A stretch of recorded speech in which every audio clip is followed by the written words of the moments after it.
के द्वार पधारो राधा संग सरकार, पधारो राधा संग सरकार।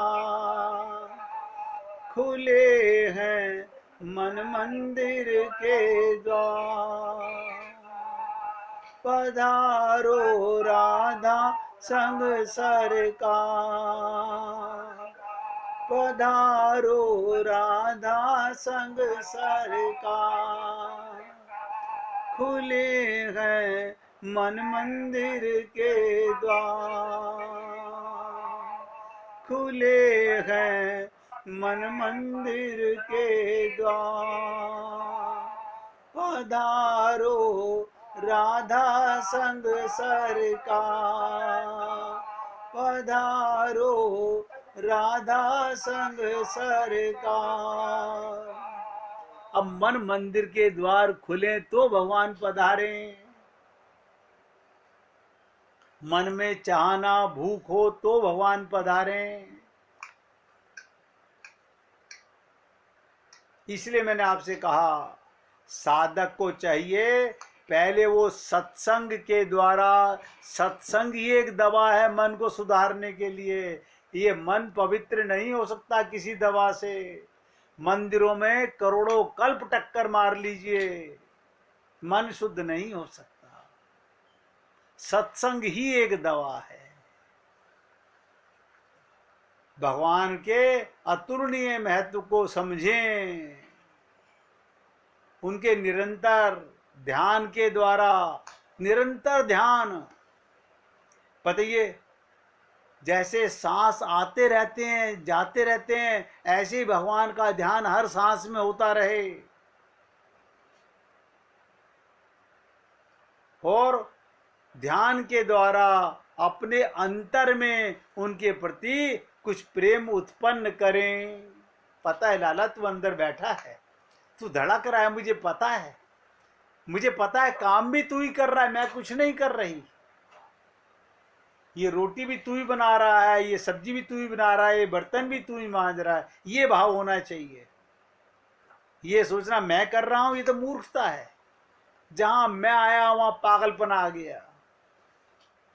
करते हो तुम कन्हैया मेरा नाम हो रहा है। इसलिए जो जो भगवान के प्रेम से हृदय भरता जाएगा, ध्यान से सुने सब लोग, जो जो भगवान के प्रेम से हृदय भरता जाएगा त्यों त्यों वहां से, कहां से, हृदय से विषय हटते जाएंगे। आपको अंदर से कुछ बाहर निकालने की जरूरत नहीं है। हमसे बहुत से लोग पूछते हैं जिन रिश्ते नातों को हमने अंदर घुसा लिया है, संबंधों को अंदर घुसा लिया है, उनको बाहर कैसे निकालें। तुम्हें निकालने की जरूरत ही नहीं है। जितना भगवान का प्रेम अंदर आता जाएगा, बाहरी चीज अंदर रुक जाएगी, हल्की चीज बाहर निकल जाएगी। हल्का संसार है, मिथ्या संसार है, झूठा संसार है, उनकी याद भी नहीं आएगी।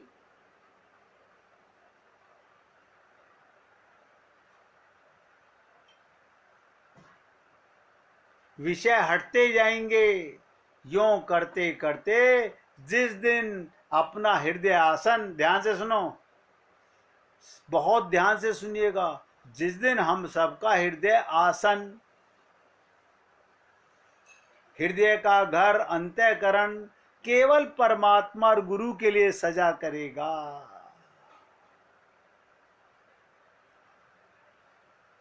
जिस दिन आपके हृदय में बस 24 घंटे मेरे गुरु और मेरे प्रभु, मेरे गुरु और मेरे प्रभु, रिश्ते नाते सामने खड़े हैं, तब भी उनका ध्यान नहीं आ रहा। क्यों? अमृत के आने के बाद में मृत अंदर नहीं रह सकता। अपने हृदय आसन को केवल परमात्मा और गुरु के लिए सजा सकेगा उसी दिन, नोट करो, उसी दिन, उसी क्षण। देखिए मैं आपको सबको बोल रहा हूं, जिस दिन आपका हृदय आसन केवल हरिहर गुरु के लिए रहा खाली, यानी उनका दर्शन होने लगा और किसी की याद ही नहीं आती, लोग भूलते नहीं रिश्ते नातों को, 24 घंटे। एक बीमारी मैंने बहुत खास देखी है, आज किसका जन्मदिन है, आज किसका फोन आया, आज किसका फोन नहीं आया, आज किससे बात हो गई, आज किससे बात नहीं हुई, उसने मुझे क्या बताया था, मुझे 4 जनों को जब तक नहीं बताऊंगा तब तक मेरा खाना हजम नहीं होगा। तो भगवान कहां पर आएंगे?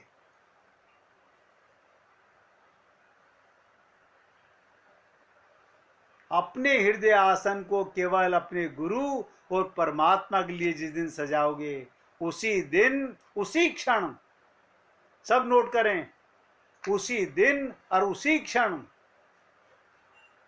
क्या होगा? कितना बड़ा कमाल होगा। मैं बहुत कड़े शब्दों में बोल रहा हूं, उसी दिन उसी क्षण हृदय में परम व्याकुलता उत्पन्न होगी, और वो व्याकुलता इतनी तीव्र होकर भगवान के हृदय में भी भक्त को दर्शन देने के लिए भगवान से रहा नहीं जाएगा। वैसे ही व्याकुलता इधर तुम्हारी प्यास पीने की है, उधर पिलाने की भी परमात्मा को होगी। अभी हम लोग ठंडे बस्ते में भगवान को डाले हुए हैं, हाँ जाएंगे, कल जाएंगे मंदिर, आज तो हम रिश्तेदारी में बैठे हुए हैं, ये ज्यादा जरूरी है। अरे मन मंदिर में तो ठाकुर जी बैठे हुए हैं, हाँ वो बैठे होंगे, क्या करें उसका।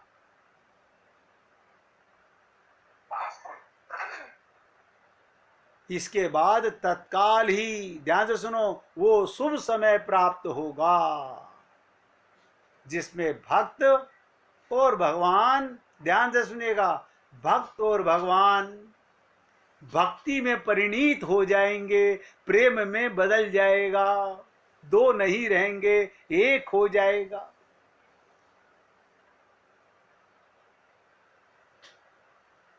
मेरे ये आनंद प्राप्ति की चर्चा चल रही है, शायद कुछ दिनों में समाप्त हो जाएगी।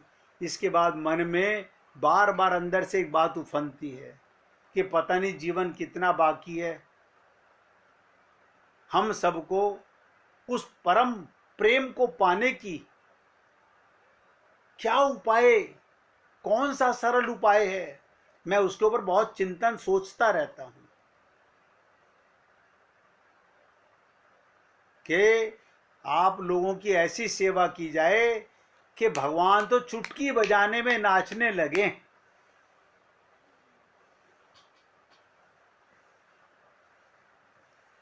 चुटकी बजाने में भगवान सामने नजर आने लगे।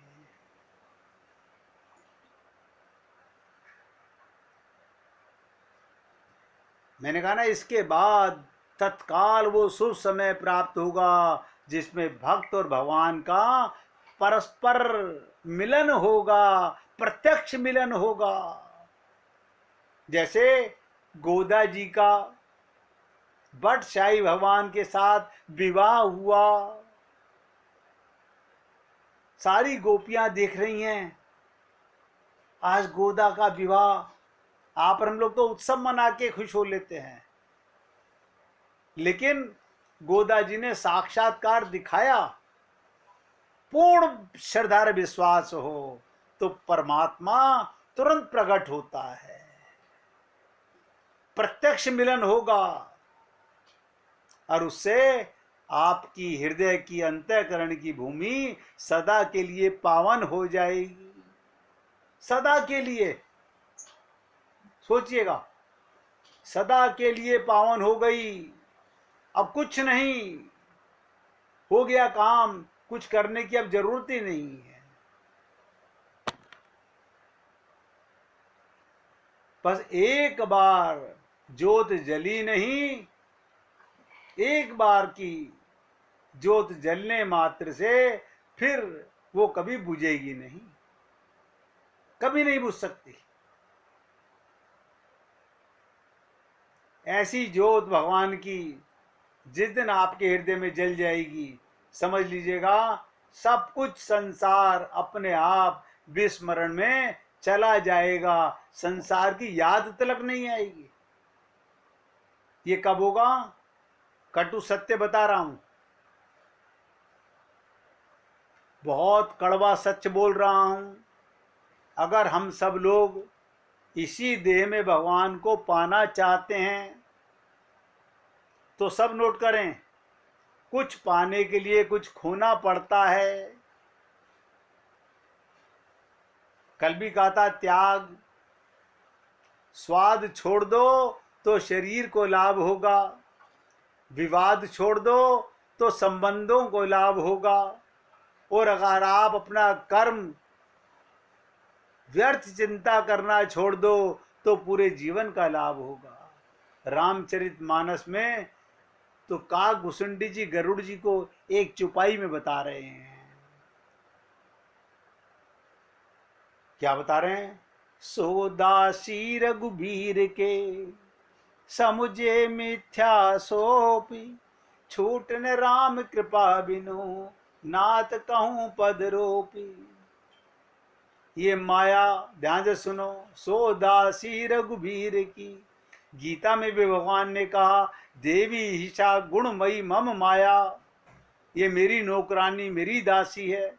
और उस नौकरानी के हम सब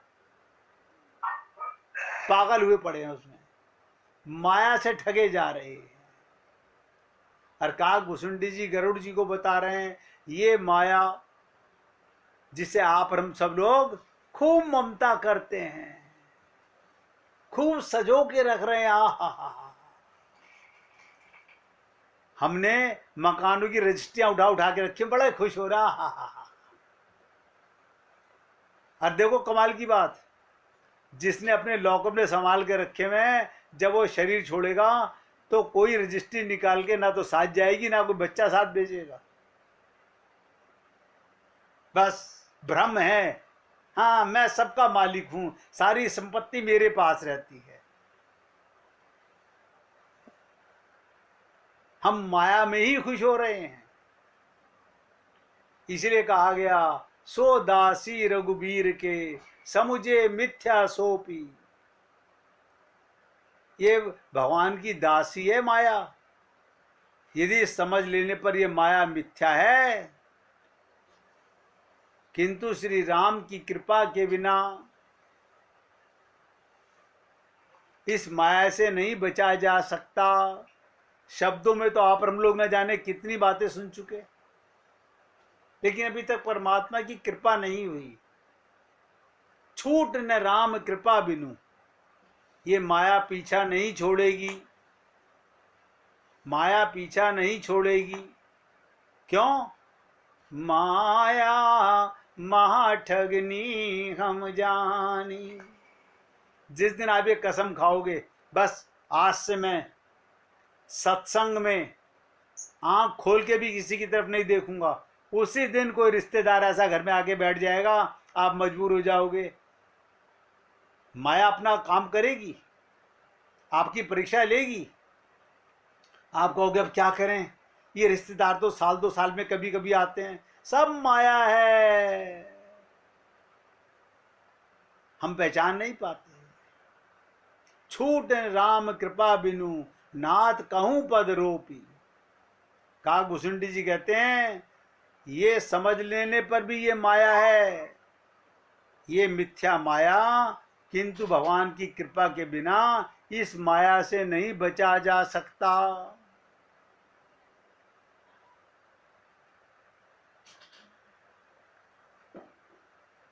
भगवान की कृपा से जीवन बदलें, भगवान की कृपा को हृदय में बसा लें, क्योंकि माया तो मिथ्या है और राम सत्य है। देखिएगा, आपके साथ ये मकान, ये दुकान, ये परिवार नहीं आया था, कोई नहीं आया था, भगवान आए थे। और उस अमृत को छोड़कर, उस परम पिता परमात्मा को छोड़कर, परम पति को छोड़कर हम मिथ्या संसार की तरफ लुभा रहे हैं। माया मिथ्या, पर निश्चित है राम सत्य हैं, मान लेना चाहिए।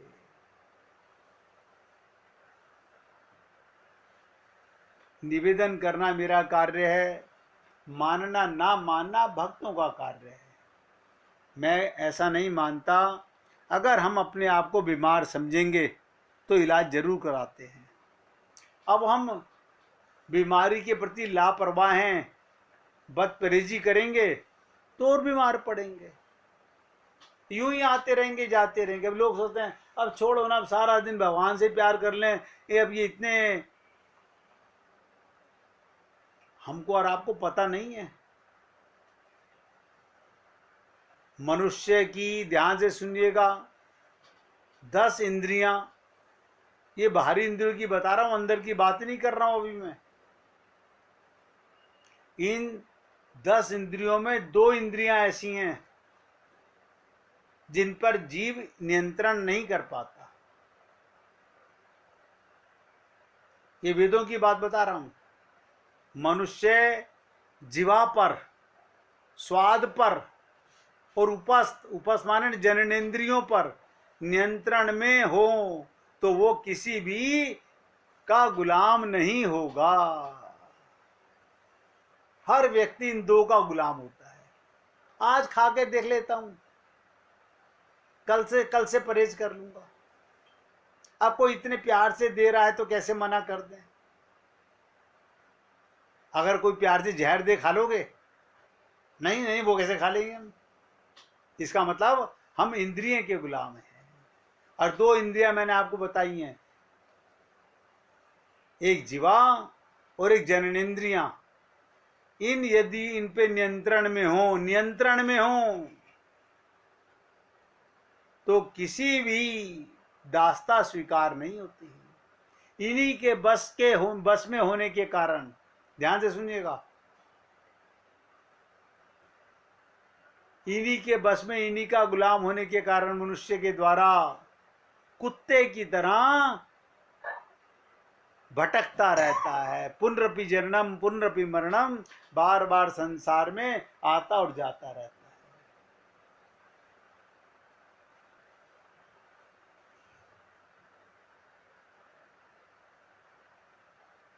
कल हमने आपसे निवेदन किया था कि मन को एकाग्रता कैसे करें, मन को एकाग्र कैसे करें। किसी भी वस्तु की इच्छा ना करना। अब ध्यान से सुनिएगा, कैसे रोका जाएगा। मैंने आप लोगों से निवेदन किया कि आंखें बंद रखिए सत्संग सुनते समय। एक इंद्रियों को तो तुमने कंट्रोल कर लिया। अब घर की बैल बजी, फोन की घंटी बजी, हम तुरंत उसको अटेंड करने का प्रयत्न करेंगे, या दूसरा कोई घर में बात कर रहा है उसकी बात सुनने का प्रयत्न करेंगे। क्यों? सत्संग से ज्यादा लालसा मन में उधर की है।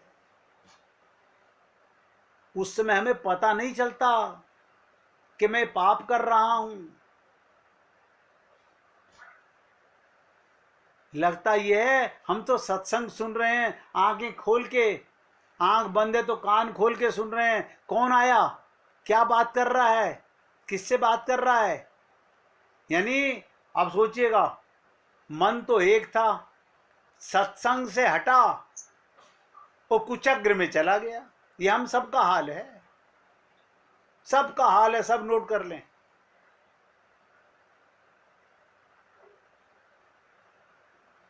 तो मन को एकाग्रता कैसे करें? किसी भी वस्तु की इच्छा ना करना। आवाज नहीं आ रही है? एक बहुत सुंदर गाइएगा, हरे कृष्ण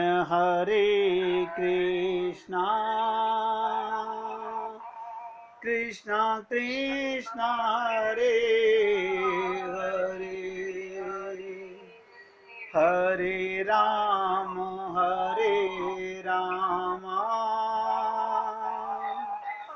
राम राम हरे हरे, हरे कृष्ण कृष्ण हरे कृष्ण कृष्ण कृष्ण हरे हरे हरे राम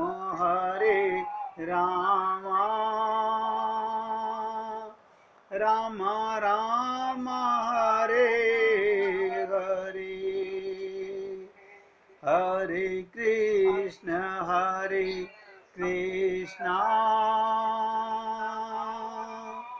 कृष्ण कृष्ण हरे हरे